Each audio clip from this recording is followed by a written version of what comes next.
ఎట్టకేలకు ఇప్పుడు ఎస్సీ వర్గీకరణ నిన్న రాష్ట్ర ప్రభుత్వ కేబినెట్ ఆమోదించింది. 4-3 రోజుల్లో ఎస్సీ వర్గీకరణ ఆర్డినెన్స్ రాబోతా ఉంది. ఆర్డినెన్స్ రాగానే డిఎస్సి నోటిఫికేషన్ ఇస్తామని వాళ్ళ మంత్రి లోకేష్ ప్రకటించారు. అంటే చెప్పిన దాని ప్రకారం అయితే ఈ నెలాఖరులోగా ఈ నోటిఫికేషన్ రావడానికి అవకాశం ఉంది.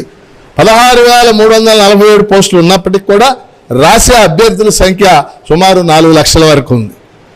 అందుకని పోటీ ఎక్కువ ఉంది కాబట్టి అభ్యర్థులు ఈ రాబోయేటటువంటి 2 నెలలు ఉంటుంది సుమారు సమయం.